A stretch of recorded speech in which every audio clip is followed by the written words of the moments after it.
Hello, everyone. Welcome along to episode 4 of F1Talk, our reaction to the Imola Grand Prix. Before we get started, if you guys have any questions, make sure you join the Discord and put them in the questions channel. We will answer all of them at the end. But on the weekend where we had the announcement of the new Miami Grand Prix starting next year, we also had a very entertaining race at Imola. It'll be interesting to get your guys' thoughts, but I guess we'll start with the winner, Max Verstappen. Very, I guess, comfortable race for him. Luke, let's get your opinions first. I think it was comfortable because he was the only driver who managed to keep his car, well, apart from one incident, on track. Yeah, he nearly binned it. I think it was pretty lucky that Charles Leclerc had no radio, because if he had a radio, he probably would have passed Max, and so would have Norris. Radio. No? Nah, he didn't have a radio at the end; it was broken. So I think that was definitely. I think it. Obviously, I think it was pretty.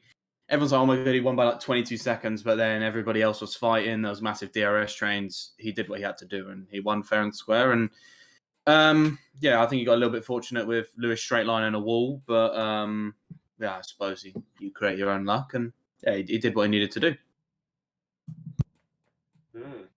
Max did a very good job, I think, and finished 20 seconds ahead of Lewis Hamilton. He led pretty much the whole race, and well, say he didn't put a foot wrong. He put a foot wrong on the restart, but otherwise that would be fine. He did a very good job. Yeah, I mean, I think I jokingly called that he was going to get P1 into turn 1. Well, he did. But he did. Max is known to be stronger in the wet than most other drivers on the grid.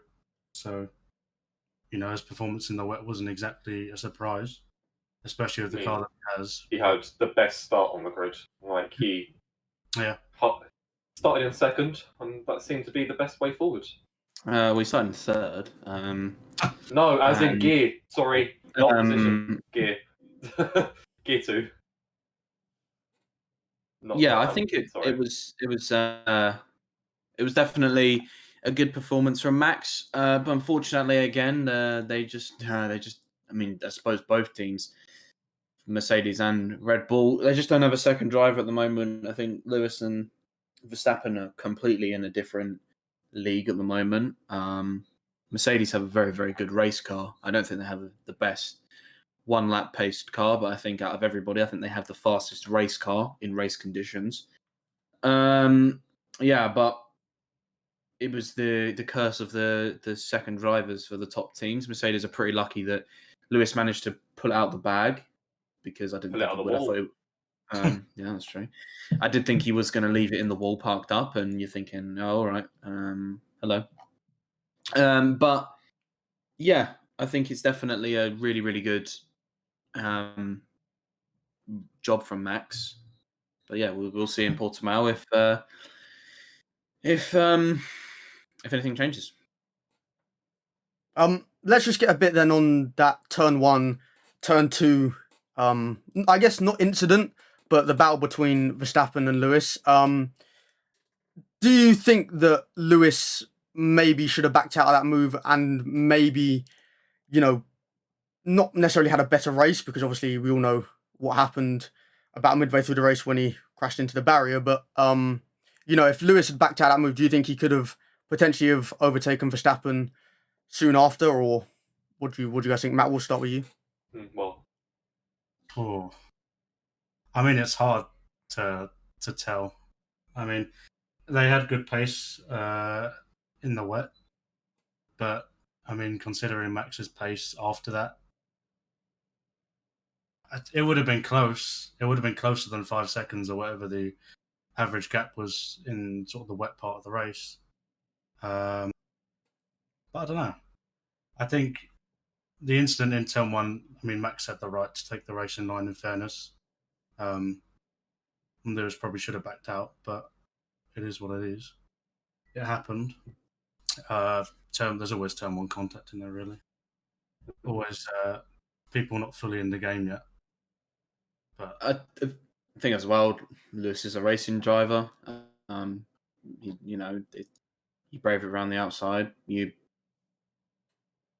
that's how it works in F1. You don't get points for being a safe driver. You get points for gambling. Yeah, it was a little bit aggressive, but at the end of the day, it didn't stop him. He was still charging. I think at one point I thought, yeah, 100% he's going to win the race because I think he was really quick. But yeah, he just braved it around the outside and it didn't work. But it was tricky conditions, and I think he wanted to maximize the start. I don't think he got a very good start at all. They had really bad tire warm-ups, and I think that showed. I think the setups are so different. I think Mercedes have to have quite a narrow range of setups to make the car work in the way that they want without the rear end spinning. I think Red Bull have the ability, because they've got such a stable car, to tweak the setups to make the tyres warm up better. And I think that showed. They were terrible. I mean, Lewis was 6 or 7 seconds behind the lead after 4 laps. Bottas was absolutely nowhere. So clearly the tyre warm-ups weren't the best. But Lewis was coming back quite strong. And if they didn't muck up the pit stop, if they didn't have the slow front right, I don't think Max would have got out. I don't think Max would have been in first position. And then obviously it's a completely different race. But yeah, I think Max has deserved to win after Bahrain. But he is lucky, because there will be times when people will pounce on a mistake like that when he lost the car. Well, I think Max did an incredibly good job, given that he normally gets the Italy curse and DNFs. Because obviously last year he DNF'd in all 3 Italy races, so he did a very good job on Sunday with the car. Obviously, binned it nearly on the restart, but it's what it is. Luckily he kept the car going and took it home.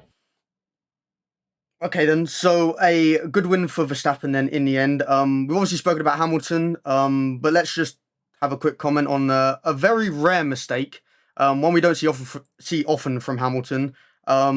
Obviously, George Russell tried to get out of his way, but at the time there was only that one dry line which Russell stayed on to get out of Hamilton's way at the earliest possible moment. Hamilton choosing to try and get past on the wet patch and couldn't quite slow the car enough. A very rare mistake from him, but proved maybe a little bit costly in the end. I don't think so. I think the mistake was rare, of course, but he's only human. He makes mistakes. Everybody makes mistakes. And I think that Max will make mistakes. Max will bin it. Max will have problems. He showed it. But the ability that Lewis showed to bounce back from that mistake in a track that's really difficult to follow, in a track that's really difficult to overtake, in cars that just overheat, he brought it back. So if he'd have finished P6, P7, P5, around that area, I think you're definitely looking at it saying that is a costly mistake. Finishing P2. You've got to remember, Luke, he got lucky with the red flag. He was able to unlap himself. Yeah, very good point. That is a very good point. If there was just a safety car, or maybe not even a safety car, even if the collision between Bottas and Russell didn't happen, obviously Hamilton would have been P9 and a lap down, and he would not have got P2 if the red flag wasn't there. The fact is that the red flag was there and the unlapping rule is there, and he unlapped himself. Max got incredibly lucky that Charles Leclerc didn't overtake him and Norris didn't overtake him. Everybody needs a little bit of luck. Lewis still had an absolute mountain to climb, even from P9 on the grid. He still has to get through the cars with, it looked like it was just easy to pass those cars, but the track is just horrible to follow. It's horrible to overtake. You have one overtaking opportunity. And the DRS, you only really have the DRS power. Yeah, he got a little bit lucky, but he also did a really, really good job to bounce back from what could have been early on in the season. You don't want to be putting it in the wall and DNFing, and you don't want to be, so far behind in the championship. So for him to still be leading the championship after that mistake, I think is good. And yeah, it was lucky. That's fine, but I look at it as the fact that Lewis shows that, one, he's still got the motivation to keep pushing. He didn't give up. He came back really, really well and fought really hard, but also that Mercedes aren't in as bad position as thought. I just think they got lucky with the red flag. I know it. What happened, and the red flag was there. But like, if it wasn't the red flag, then he would have been further down the list. There's always an element of luck to it, Yeah, I agree. no matter what driver, what race, what year. There's always luck involved. I think as well they got very unlucky with the fact that Bottas was nowhere to be seen. There was, Mercedes didn't have it all that well. I think it was a very, very bad weekend for them. I think it was bad weekend for both of the teams, to be honest. It looked so good for Red Bull. It looked like it was going to be that weekend where they do put the dagger, where it needs to be to make an indent on the championship. They didn't. Despite the fact that Bottas DNF, Mercedes still lead the Constructors' Championship. Perez wasn't in the points. So I think for both of the top teams, I think you'd argue that there were only a few teams that had a really, really good weekend. I think McLaren and Ferrari had the only two teams that had two good drivers have both good of a weekend. Because AlphaTauri had an awful weekend. They had the wrong strategy. They didn't pit Gasly, and Yuki had a mistake. Aston Martin had rear brakes on fire. Yes, Stroll got 7th, but I think Alpine actually had a good race. I think they had a good race actually to get both cars in the points. Alfa Romeo did okay. But just for the bear in top mind teams, those Alpines were only in the points because of penalties, which we will come on to a bit Yeah, later. but But you still have to be I there, think right? as Obviously. you, You're there. You're there. I think as well. I think the top teams definitely had a good day for their first drivers, but their second drivers, I think they'll want to forget it in quick succession. I mean, for me, Personally, just quickly going back to Hamilton. Just going back to Hamilton. I think what it shows as well, though, is okay, Verstappen has a quick car. Hamilton is very much comfortable in that Mercedes. At least at Imola, he looked very comfortable, and he still has a fast car. To obviously Bottas 100%. qualifying P8 didn't look like he was on the pace at all. We'll get onto him a bit later, but Hamilton obviously still has that fast car and can still compete with Verstappen. And it's going to be obviously, hopefully, very close until the end of the season. All right, then let's go on to one of them teams you just mentioned, Luke. One of the two teams that had a very good weekend. Lando Norris finishing in 3rd place. Another very strong weekend for him.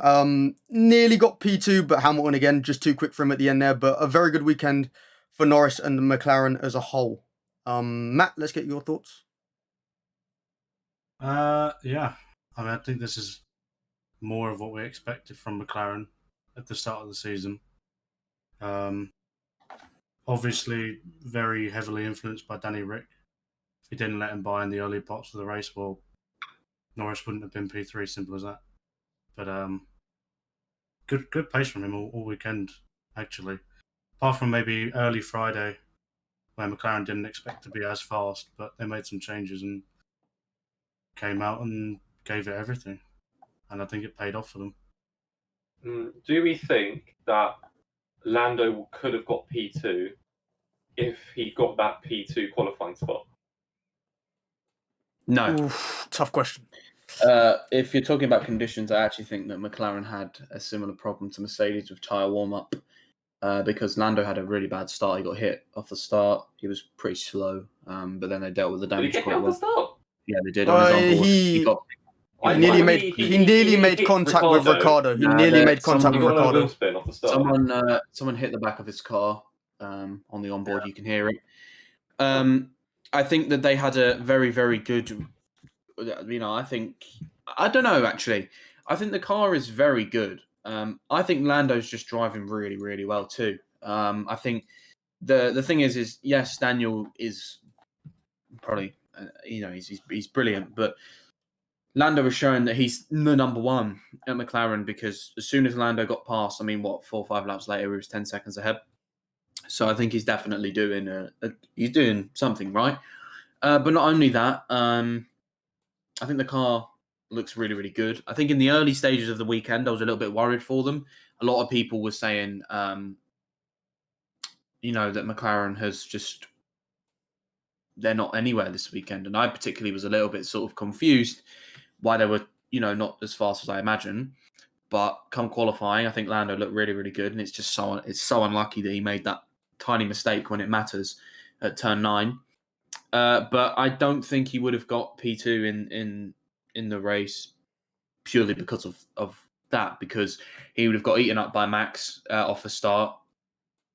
I think he could have held P3, but then again, it's such a hypothetical question because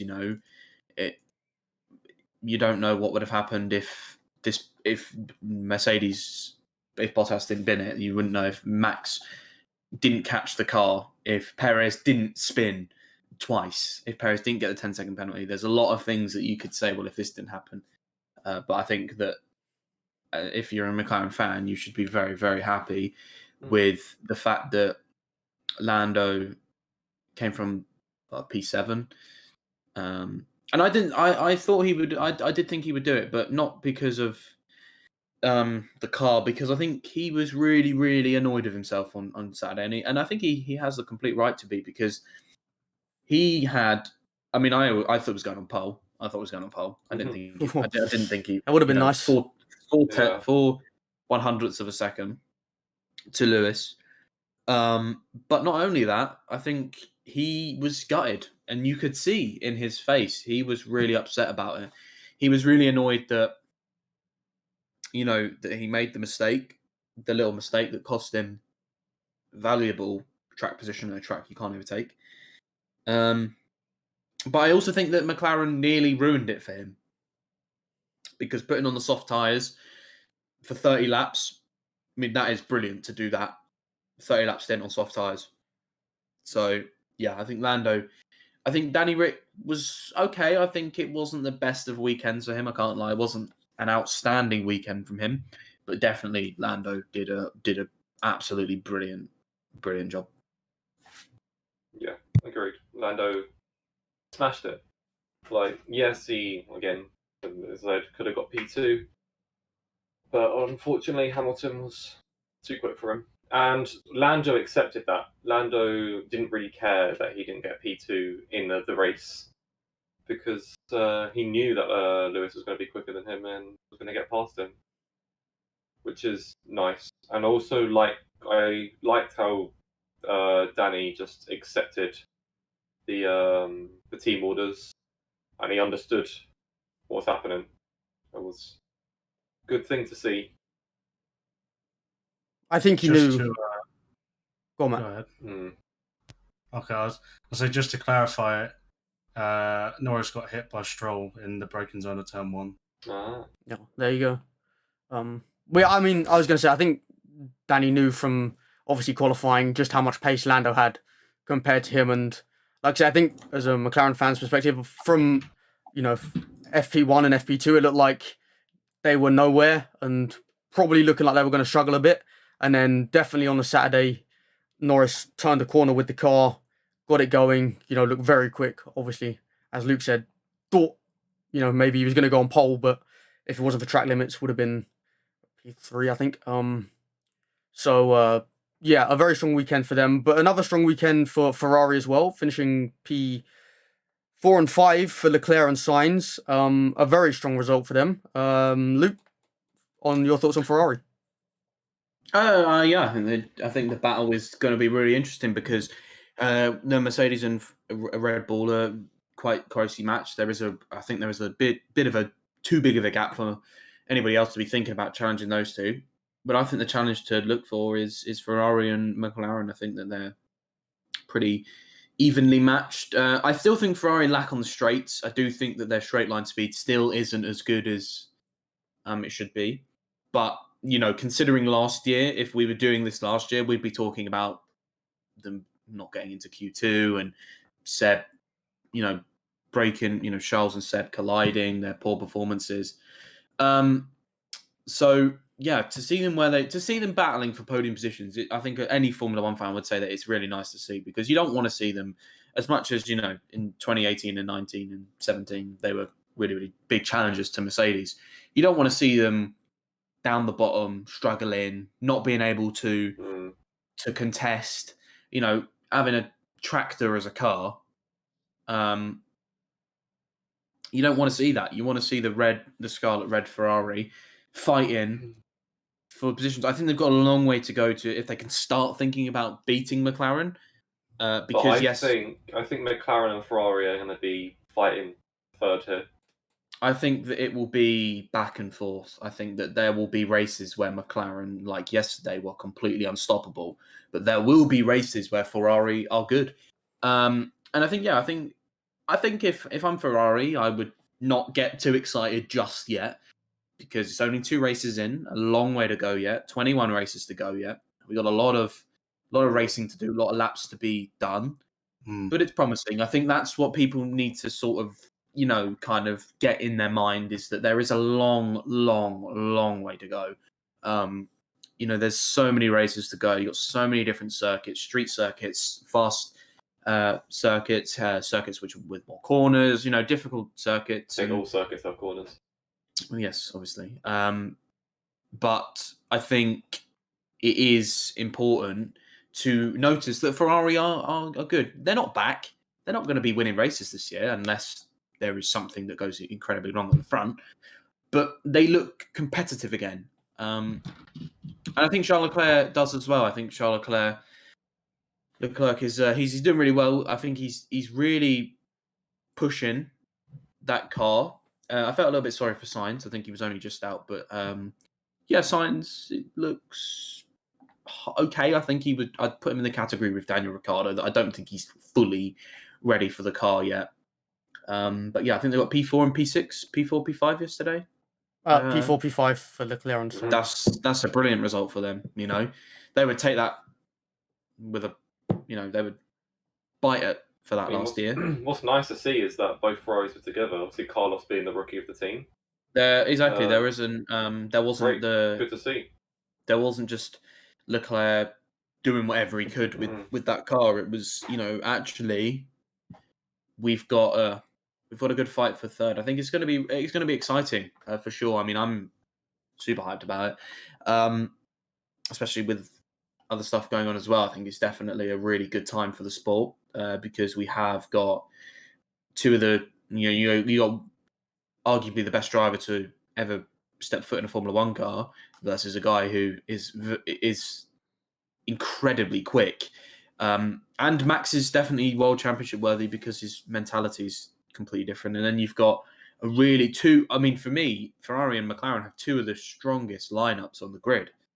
Sainz, who is a magician, and you've got Leclerc, who's for me a future world champion. You've got Daniel Ricciardo, multiple race winner. You've got Lando Norris, who will be a race winner too. So that battle is definitely the one that I'll be keeping my eye on, as well as the battle at the front. And I think people should remember that this is going to be an intense battle, not just for the championship, but for other positions as well.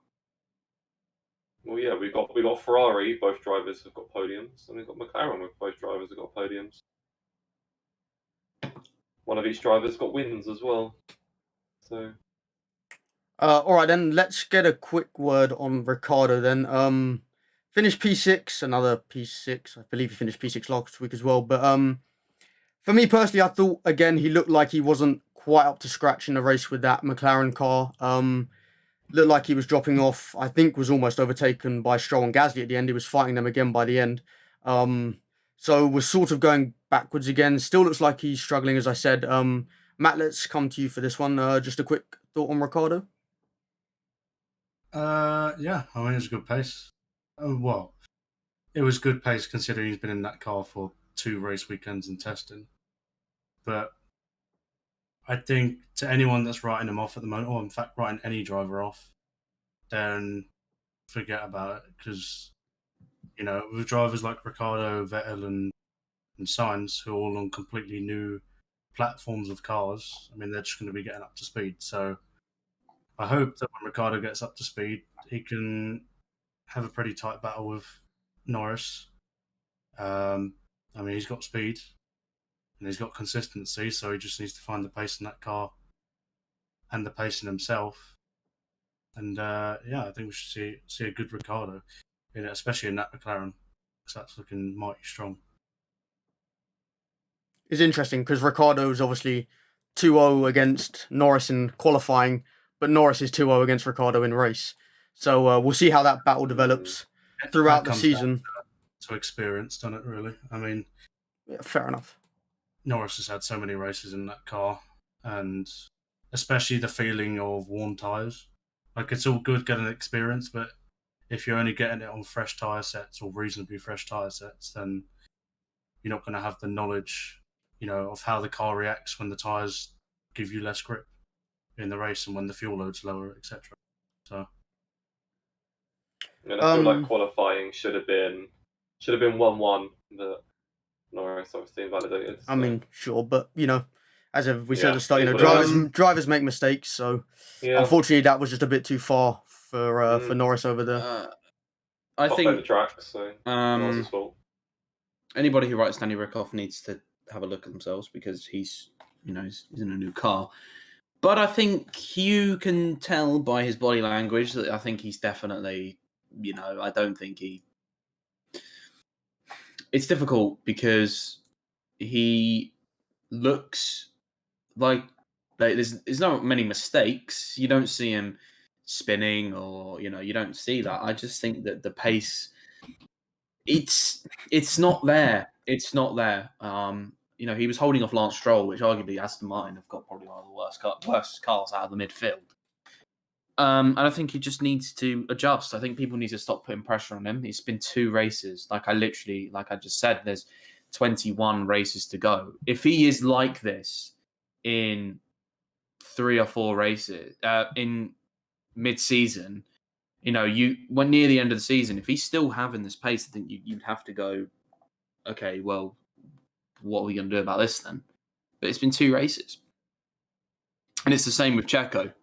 And the same with Seb. All the drivers in new cars. No one's talking about, like Yuki's pace because Yuki's doing really well. These drivers are the best in the world and he will adjust. There's no need to, people need to not raise the concerns about him until there actually is a concern because he's still getting P6. That's still good. I just think he needs to not only find it in his ability and himself to do it. I think he also needs to remind himself in his head that he can do it, because I do think that there is a little confidence issue there. I think he was in an interview and I did think he sounded like he wasn't as confident as we used to see in Danny Rick, but he'll be there by the end of the season and I'm sure he'll be on the podium multiple times as well. I think his 1 lap pace is good. That's for sure. I think he has good 1 lap it's kind pace. of the opposite with Perez, is that Perez has really poor 1 lap pace. Obviously, he got P2, right? And that was a great lap. But I still think that it was a sort of a lap you've got to take a little bit of pinch of salt because in the race, it was kind of, it's weird. It's the roles of reversed because Ricciardo has great 1 lap pace and the car looks good over 1 lap. But in the race, he just is nowhere near Lando. And then with Perez a decent 1 lap pace and really good race pace. But then anybody you put anybody in a new car and they're going to have to adjust, especially during a massive aerodynamic change. So they'll adjust, but I wouldn't say time is running out. But you want to be looking at starting to gear up now, starting to get your groove a little bit because we've got a double header now with Portimao and Spain being back to back. We then go to Monaco, I think. The races are coming in thick and fast. We've had this 3-week break, and now we're having multiple races. So by the end of by the end of March, we'd have by the end of May, sorry, we'd have a load of races. So I think this period of time when you've got races back to back is going to be really good for these new drivers because it gives them time to sort of go straight back in the car. Because with the break, you had 50 laps at Bahrain, then you had a 3-week break till you get back in the car. So even then, you're still going to not be like, okay, like, where's this button and where's this button, So, but yeah, I think, there's no reason why Ricciardo won't be where he's really, Ricciardo will be where he is. I think he will definitely be fighting for podiums and potentially even race wins by the end of the season. But I am personally shocked by how good Lando is. I thought he was going to get absolutely, smoked by Ricciardo, but that is not the case. That is not the case at all. He's holding his own, and I think he's doing a great job. All right then, Archie, talk to us about Pierre Gasly. Finished P7 in the end. After what seemed to be him being on the wrong strategy on the wet tyres to begin with. I guess a good recovery drive from him. P7 in the end, only due to Stroll's penalty, but Yeah, I think we only. I don't know. We didn't really hear much of Gasly and throughout the race. The only time we really heard him was at the beginning, where he started on the wets. Obviously, that was wrong, so they stuck him on the inters, and he just got on with it. I guess we didn't really hear much of him. We didn't really get involved in many incidents, or if any, and just drove. Um, Finished P. Was it? Did you say P8 in position? On track, but then obviously penalties. Okay, put him up. But yeah, and Gasly just great drive from Gasly as he does. Obviously if Yuki didn't have his little incident, he would have been up there as well, I think. But the AlphaTauris are seem quite impressive. They're doing well. okay, let's give the people what they want as well. Then talk to us about Stroll as well. Let's give you a double. Talk to us about Stroll. Looked like he was about to, don't know, almost retire. I guess went out of the pits on the Yeah. outlap with his brakes on fire. Yeah, I don't know what happened with Aston Martin. Their car just seems to be going a bit south. Obviously, Otmar's not very happy with the regulations and how it's and how it's affected their car with the low rakes. But yeah, Stroll, don't know what he's. I don't think it was him. It was just a car. Obviously, he had the issues with the brakes to start with and being on fire. Well, extremely hot, and yeah, Do it is what it we is. do we know what caused those brake fires, or is it just? Was it We just- don't think Haven't we've had read any into it. information I on have that no yet. idea. Oh right. I don't All know. I know is that they were caught on fire and melted away. The Fair enough. Right then, Archie, lead us into Alpine. Go on, let's go for 3. Lead us into Alpine. okay, well, Alpine, right? The thing is, obviously, they got in the points, but I think that was just lucky. They obviously because of the penalties, they got in the points. Again, they just drove. They just had the race. Much didn't happen really with them. We didn't really see much of them. They did what they did, and that was it. Matt, Luke, let's go to Alpine. Carry on. Yeah. Sort of standard race for them, to be honest. I still think that they don't have the best car. They've been hit by the regulations, but they're doing their best. They're chipping away to get out of their car rather than making silly excuses, crying to the FIA saying you're going to sue them. Unfortunately, when you talk a good game at your car launch, say you're going to fight for podiums, and then your car is literally slower than a Fiat 500, obviously you then have a lot. I think Otmar and Aston Martin are completely making unprofessional excuses rather than just chipping away like Alpine. Alpine are doing their job. There's no complaints. Fernando Alonso's getting grip with the cars. Okay, he did spin about 3 times. But they're doing their job and they're doing what they have to do whilst not complaining. And I think Aston Martin are just complaining because they can't accept that their car is terrible. I'm not too sure why Aston Martin are wanting the FIA to change the aerodynamic rules and everything mid-season. Because their car sucks. I know their car sucks. I know why they want it to happen, but I don't know why they think it's going to happen. Because Go on. I just think when they talk such a good game, they talked so much. They were like talking at their drivers at their car launch. Our car's going to be good. We're going to put Aston Martin back where they want. La la la la la. And they've designed a terrible race car. They haven't Mercedes have lost the most downforce. They've lost nearly a second in lap time because of this downforce. Yet they're still probably going to win the world championship. Because we really can't call this car the Green Mercedes. It's it's nowhere not. near it. It's I guess they It's have to go back to trash. doing that though, right? They have to go back to copying Mercedes to be quick, obviously. But then, if I'm Otmar and I'm just finding out ways to improve, Mercedes are chipping away every single day. I can imagine back in Brackley, they're chipping away at that W12, finding ways to claw back even just a tenth, maybe even half a tenth.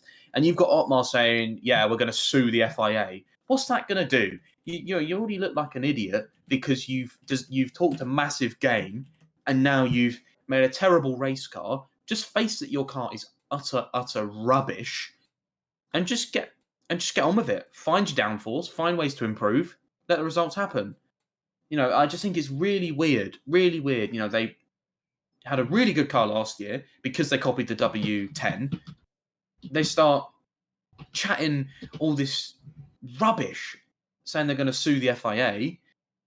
It's just excuses. It's just really excuses. And I feel bad for Sebastian Vettel because that car is awful. Seb, I think Seb's just annoyed. Guy can't catch a break. Yeah. He needs to just finish a race. He got let down by Ferrari in the past few years. Well, mainly last year.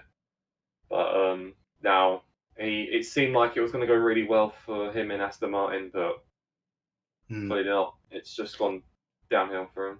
I think Seb has a different. I think he has a different motivation this year because I think he's actually trusted by the team. He's trusted by everybody in that team, and he can understand.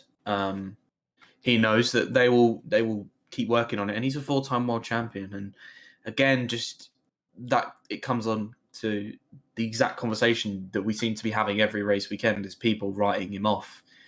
Aston Martin haven't designed the best car.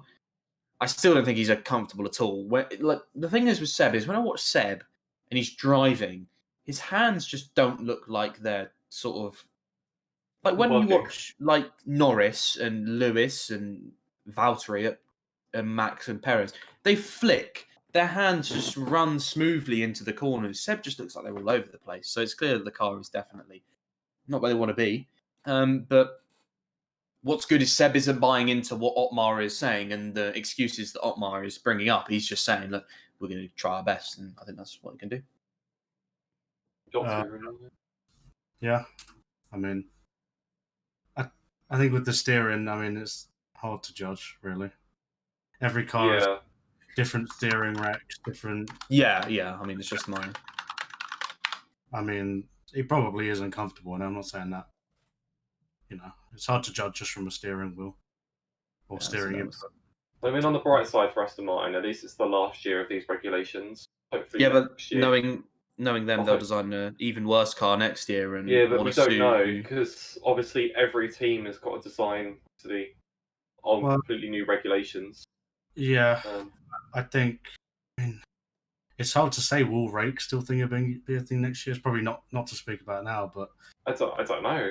Yeah, the whole ground effect thing, and it's hard. It's hard. It's going to be completely. I think until we see what happens in testing next year, we won't know.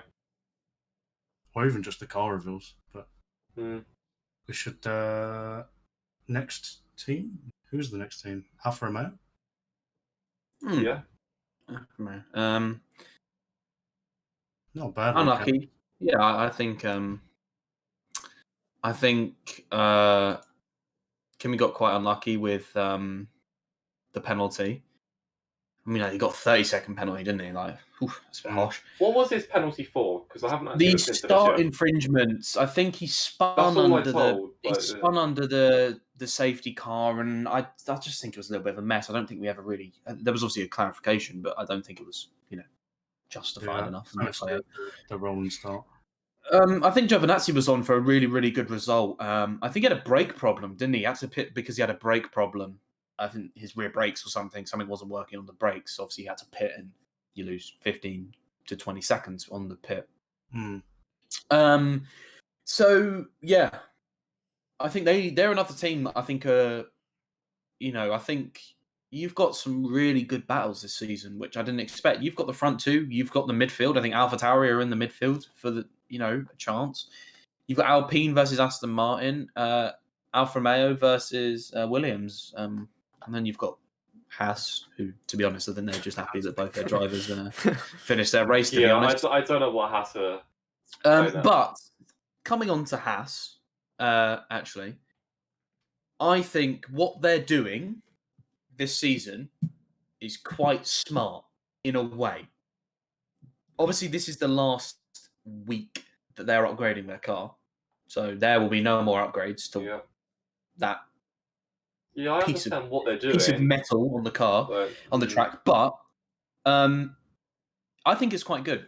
You finish last, get a little bit of prize money. You don't invest all your money into this year's car.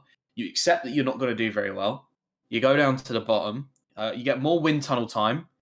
And they can now spend the next, 11 months designing. Well, they've probably been working on these cars for ages. But they just, they can now fully turn their attention to working for 2022. And I think that's pretty good. Yeah, I think that's good, of course. I mean, the only issue is that if Mazepin keeps spinning and causing damage, obviously he's obviously quite dangerous. That's actually, not going to help. That's not going to help for the team. He's actually quite dangerous. But then again, I think that's good for them. Now on to another team, obviously, Williams. Definitely a weekend. Definitely a weekend to forget for the Williams team. It could have quite easily been a weekend to remember for Williams. You had Latifi in P14 in qualifying, and you had Russell in P12. Really, really good qualifying for them. The car looked quite nice. The car looked decently hooked up. And then in the race, obviously, I don't think we've spoken about. Obviously, Latifi got very unlucky with the spinner. Well, I mean, wouldn't say unlucky. It was his fault. But... Well, yeah, obviously he just dropped it in the conditions. It was just. He didn't drop it. Really. He did drop it prior to. It was just unfortunate. Spinning himself against Mazepin. It was just unfortunate. And then you had probably the biggest talking point between the two drivers who you would say are not really the best of friends because one driver is probably going to take the other driver's job. That incident, what are we thinking about that? It was obviously a racing incident. It was obviously going to Renault Clio thing. Whatever. So, Matt, you're obviously a Bottas fan. You're obviously the man who chooses the blue side of the garage rather than the purple side. Sure. Do you think that he is sort of... Is this a kind of chain reaction to maybe that he's starting to think about the problems that are going to occur and the fact that in the next 3 or 4 months, there will be a decision made about his seat? Do you think that may be getting to him, or do you think it's just a case of, he had a really bad weekend, he'll bounce back in Portimao? Because he did have decent pace across the weekend and in Bahrain. I mean, I don't know. It's hard to judge, really. You can't say it's a bad track for him because last year I think he qualified on pole, didn't he? And I mean, his race was a bit unlucky, but I mean, he's genuinely pretty good at this track. But I think he just had a bad weekend. He was looking good on Friday. And then maybe maybe they made some sort of setup change or just something wasn't right in the car, and when he needed it, he couldn't get it fired up. But I think they struggled with high warm-ups. I think. I think both Mercedes did. That's why definitely. Lewis do you think if you're Bottas, obviously it's a huge crash, it's going to be a lot of it's going to be a lot of sort of bouncing back for Mercedes because you don't know what damage it's done, the gearbox, the chassis, you don't know. Do you think that maybe his confidence is going to be at an all-time low because of the crash? But in terms of just broadly having a crash with George Russell, who is obviously the guy who's primed to take his seat, but not only that, the fact that he is under pressure, because if you take it into the situation, his teammate is out front challenging for the race win. Got a lot of points for the team after 2 races, and he's in P9. Regardless of what anyone says, he was fighting the Williams. The Williams was going to overtake him with DRS. For a Mercedes car and a Mercedes driver, I don't think that is what they want to see. So do you think that might affect, because obviously he's coming in with these new game plans? I don't think it's any different to Turkey last year. Yeah. Where he had Okay. an absolute awful weekend. But I mean, there's always pressure, regardless if you're Bottas or Hamilton in the Mercedes seat. Yeah. I don't think he's going to be feeling that much pressure, though, because it seems that Mercedes are indirectly backing Bottas quite a lot for the whole incident. They don't seem to be very happy with Russell, and for good reason. But yeah, I don't think his confidence will be knocked that much. I mean, obviously, after a weekend like that, you're going to be a bit maybe like, what the hell went wrong? Yeah, it was a massive crash as well. Yeah, I don't think he has to worry about the crash because it wasn't his fault, really. So, do you think that as the season goes on, if we do see performances like this from Valtteri, that he will become under a lot of pressure? Because if you're Mercedes, you want, for me, I think Lewis will sign another contract because I think he looks really motivated. Of course you would. Obviously, yes. Obviously, I'm going to think Lewis is going to sign another contract. But I do think even as a mutual, I think he would sign a new contract. Mm. And the all eyes are on the second seat, to be honest. I don't think it would be good for Mercedes to sign 2 new drivers for next year. I completely agree. Definitely, I think. I think it will be not. It would just be bad. You're going to new regulation changes. Obviously, this year they've been hit pretty hard with regulation changes. So I think it would be a little bit silly to go in with completely 2 new drivers. But I think, by Belgium, by Spa, we will know who is in the seat for Mercedes. I think that's definitely what Toto wants. It's definitely what the team want to do, because you don't want to be dragging it out for so long into January like last season. I don't think that will happen. But I think that Bottas, I personally think that the pressure is going to start getting to him, because I don't think he's got too much longer to prove that he can stay in that seat. But like you said, you hit the nail on the head there, is that I think Mercedes are more, annoyed with Russell, to be honest. I don't think the pressure is going to be any more than what it would have been in any other season. I mean, I'm sure there was more uncertainty last year, considering even though it's an unlucky season, people still like to think that, it was mostly him and that his seat was really under pressure. So, I mean, his second race, if he has these performances throughout the season, then maybe the media will emphasize the pressure on it.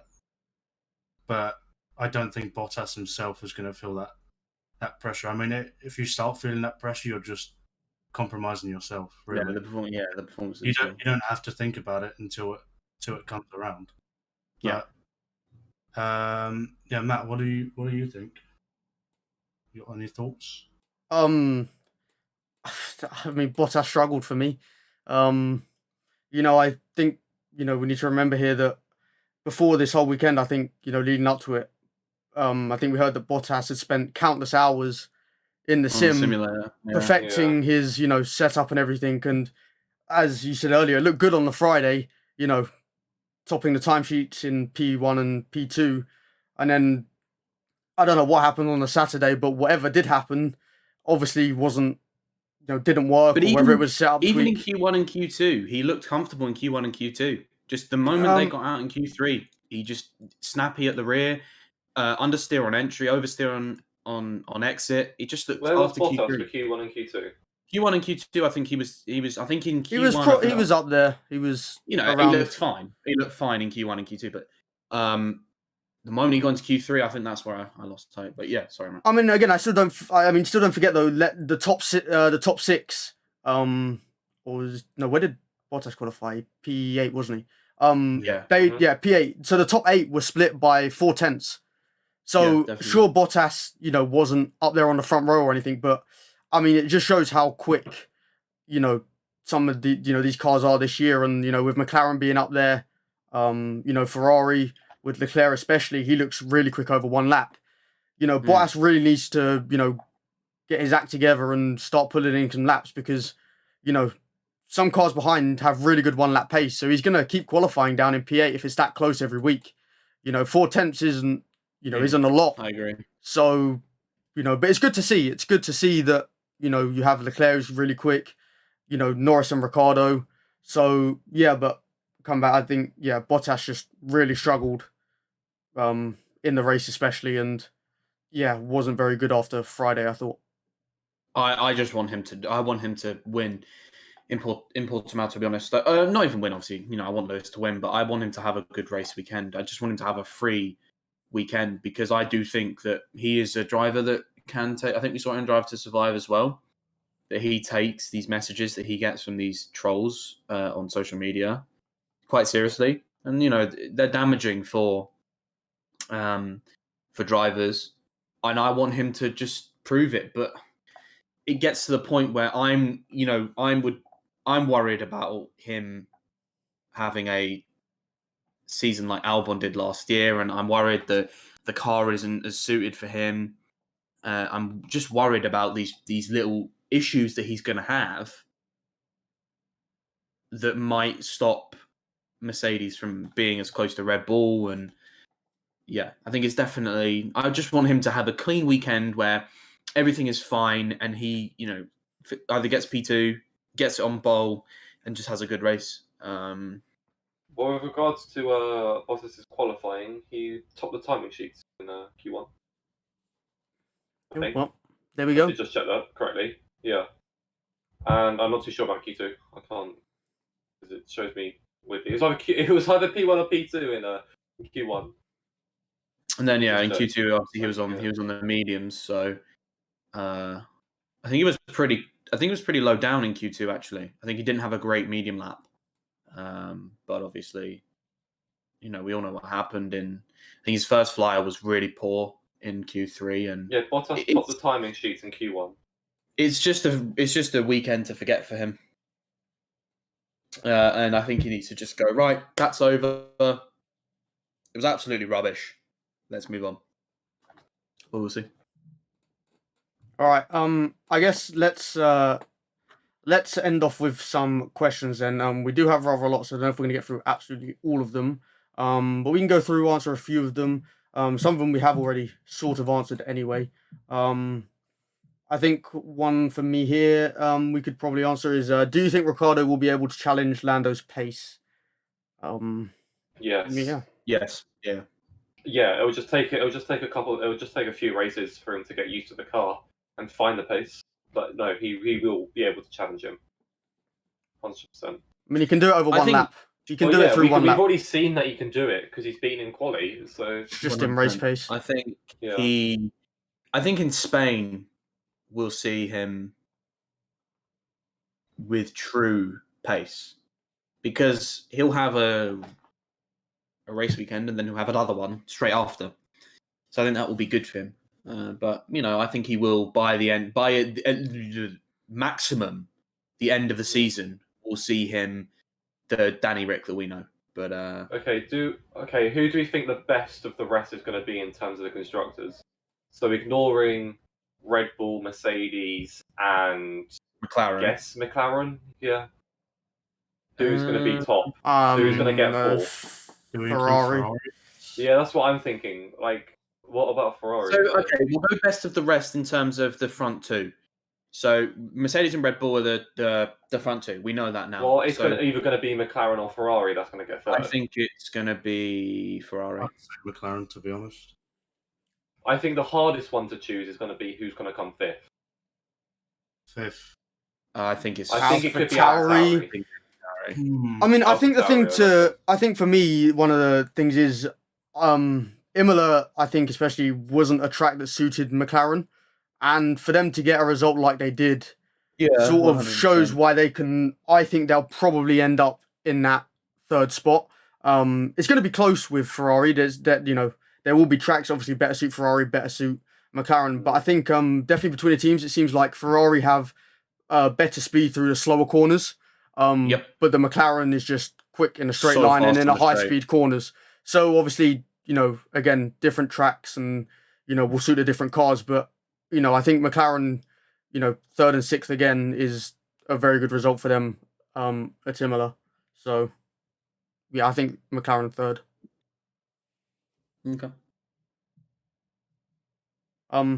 This one from Scrivs. Do you think Perez will get a pole position this year?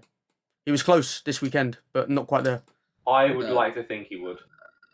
No, I don't think he will. I think he has the potential to get pole. Yeah. I think if he's already got a P2, which granted should have been maybe a P3 had Max not made the mistake, I think he can get pole. I mean, I would like to think he can. I think, you obviously want to think he can because he's in a good car, but I still think that it's going to be incredibly difficult to beat Verstappen, Lewis, Valtteri. I even throw Norris up there over one lap. I think it will depend on how confident he is going through the season. By the end of the season, he might be, happy with the balance, and he'll be able to throw the car in and have more commitment. I think through the Rivazzas, I think he made a mistake in the Rivazzas because I think probably down to the fact that he doesn't trust the car as much. But I think if the longer it goes on, the more I want to say yes. But I just think overall, I don't think he will get a pole position. Okay then. We have one here. Dark horses of the season, driver and team. We sort of discussed this, I guess, in our predictions episode. But for me, I think in fairness, and the dark horses who have made the biggest step is Ferrari. They've got a new engine and they're up there with McLaren now. So for me, I guess it has to be Ferrari after these opening two races. In terms of driver, I don't know. I still think Tsunoda. He's obviously not dark horse for the world title, but he should finish in a good position. I know he's in a bad, I say bad car, but I think Latifi is going to do decent this year. I know he messed up over the weekend, but his qualifying pace was really good. He put a really, really good lap in, but I don't know. I don't know if that was just because it's Imola or if he got lucky, but we'll see. He's too stop-start, I think, for me. Latifi, he's too inconsistent. You can have whether it's just a one-off for Imola. I know what you mean. He is quite inconsistent, but if he does focus and concentrate enough, I think he could not necessarily get in the points, but be closer to the points than he definitely was last year. My dark horses are Williams. I think they have a pretty decent car. My dark horse driver is Lando Norris. I think. I think he could be in a good position to get a really good. I even think me and Archie were talking about it earlier that you could see him in P3 in the drivers. There's no reason why it wouldn't be. Obviously, Bottas and Perez. But if Bottas and Perez don't get their act together and they don't get their groove, Lando looks more comfortable in his McLaren, his MCL 35M. Yeah, that thing. He looks more comfortable in that car than Bottas does in the Mercedes. And I think that it's going to be. I think he's a dark horse for sure. And obviously, Yuki, I think is definitely a dark horse. I can kind of see what you're saying with Latifi, but I think again, I think as Matty said, he's very hit or miss. One weekend he's absolutely brilliant. The next weekend he could barely drive a road car. But yeah, that's my... Just whilst you were on Williams as your dark horse, Luke, we got a question of: do you think Russell or Latifi will win this year? Who will win out of the two? Who Well, will win when out they of the say, two? wait, So who will win head to head? Yeah. yeah, okay. Whether it's races or qualifying, I don't know which one to determine, but yeah, who will win out of the two? Just in general. I I think think it's quite an easy one for me. Russell. Yeah, Yeah. Russell. Latifi has shown brilliance. He's shown some areas of absolute fantastic qualifying pace. But I think Latifi makes way too many mistakes. George Russell obviously does make mistakes, but his incident wasn't exactly his fault. It wasn't like he intentionally binned Valtteri. I mean, he might have done. You never know. But I don't think he did. it was an Yeah. honest mistake from George. Latifi's was more of a dropped it, and I think Latifi is way too hit or miss to even think about it. Okay then. Intro. Who has the current advantage between Max and Lewis in terms of momentum? For me, I think Well, neither. when they say momentum, are they talking like straight line speed in terms of the cars? Or? I think as in just just overall who has more who has the current advantage in. No Yeah. one does. I mean, I would agree. I'd say no one. I think Lewis won in Bahrain, Max wins in Imola. It's 1-1. Neither of them have And more I think momentum than the other. equally, either of them, I think, are both as equally comfortable in their car. For sure. Yeah. For sure. I think that Lewis definitely wasn't in testing.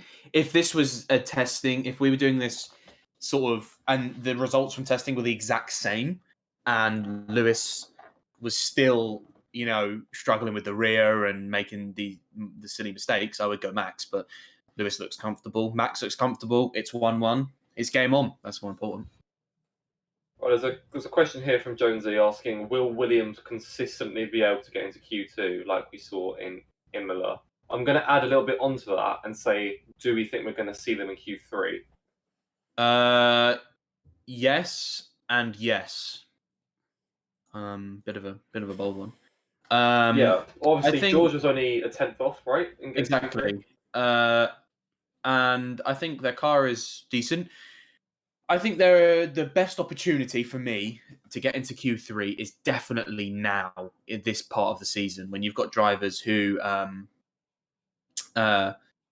in new cars, struggling with their new cars. Their best opportunity is now. Obviously, you've got the two Hasses, which are, obviously going to be out in Q1. Like, there's no doubt about it. And then you've got I think Fernando Alonso, I think, will go out in Q1 a lot more because I don't think he's as comfortable. And all it needs is George to find that perfect lap where someone else who, like Carlos Sainz or maybe an Ocon, doesn't find that perfect lap and does make that mistake. And then they'll be in Q3. I think they will make one Q3 appearance. They will not get anywhere near the top 10. They won't, obviously, be challenging for pole, but I think it would be brilliant to see them in the top 10. Great. Okay, then we'll end on this one. This is asked by Jones in the chat, but do you think this will be Kimi's last season? We'll end on this question. No.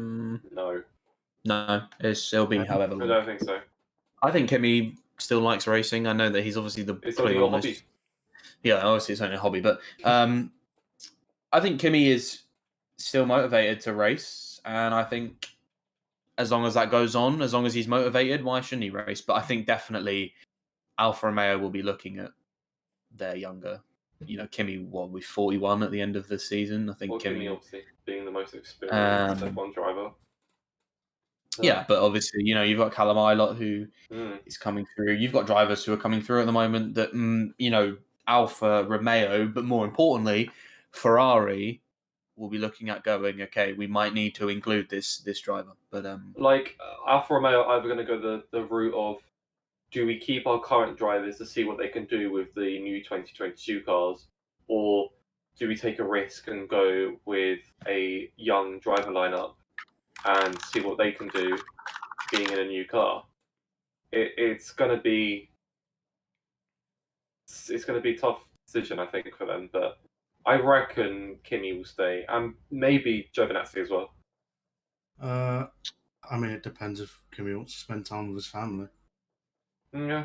He has kids At the now. end of the day, it is only up to Kimi. I mean, I was going to come out and say I think it will be his last season. I might be the only one, but I think, with the new regulations coming in, how much more has he got to, how much more has he got left?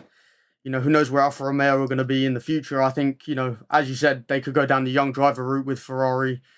Maybe looking at some younger drivers trying to come through. Callum Ilott obviously missing out on the seat this year. I think this could be Kimi's last season for sure, and as Matt said, he could go and spend some more time with his children now.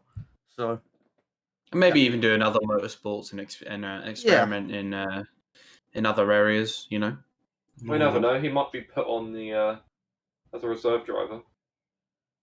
Yeah, could be. Exactly. Go back to his roots and do rally driving. All Yep. that. Did a bit of that at the weekend as well. So yeah. So I think on that last question, we'll end the podcast there. It was thanks everyone for joining us. It's been a pleasure. We'll be back for the Portimao Grand Prix in a couple of weeks' time. Maybe look out for some F1 Open Lobby streams during that time. Luke or maybe one of us might go live at one point. But yeah, thank you guys for watching. There'll be a new questions channel up in due course, ready for the next stream. Thank you for watching, and we will see you next time. Goodbye. Bye.